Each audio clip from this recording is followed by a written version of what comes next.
Në moton ecim për autizmin u zhvillua një marshim sensibilizues ku morën pjesë institucione, qendra rezidenciale të përkujdesit, arsimtar, prindër dhe qytetar, me mbështetjen e Bashkisë së Shkodrës. Përfaqësues të këtij institucioni dhe të zyrës vendore të arsimit përcollën mesazhe të forta mbi rolin e institucioneve dhe rëndësinë e bashkëpunimit me shoqërinë për të qenë sa më pranë familjeve dhe fëmijëve me autizëm, duke mbështetur integrimin dhe shkollimin e tyre.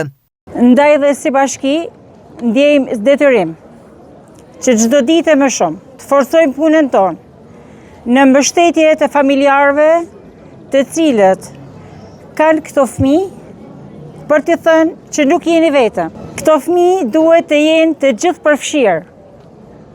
Edhe kur them duhet të jenë tashmë janë, sepse studiojnë dhe të njëjtat shkolla me të gjithë fëmijët e tjerë, pra nuk trajtohen ndryshe, nuk trajtohen me cilësi të veçanta.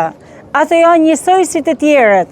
Ne duhet bëjmë përpjekje që ta shohim botën ashtu siç ato e shohin. Për të arrit deri më sot, në fakt është bë goxha. Në një pjesë të mirë të familjeve kena arrit me mposht stigmën e të paturit një fëmijë, e të pranuarit se një familje ka një fëmijë me spektrin autik.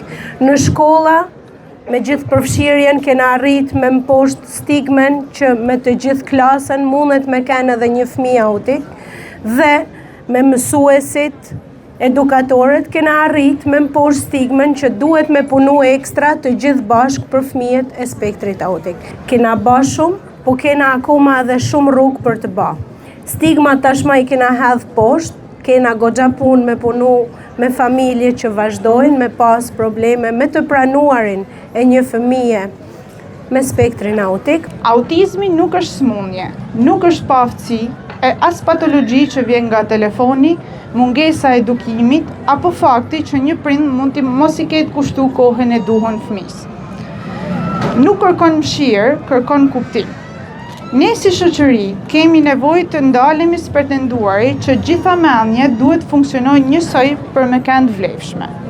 Ne nuk duhet i pranojmë personat me autizëm për m'ju ba një nder atyne, por si mundësia jona për të hapur zemrën e mendjen, duke pasuru shpirtërisht nga kjo përvojë kuptimi e takimi me diversitetin. Me pankartat sensibilizuese në duar, fëmijët dhe prindërit përcollën mesazhin se autizmi flet, por ka nevojë për përkraje. Dita botërore e autizmit ka si synim të rrisë ndërgjegjësimin dhe edukimin mbi çrregullimet e spektrit të autizmit, si dhe të përmirësojë cilësinë e jetës së këtyre fëmijëve.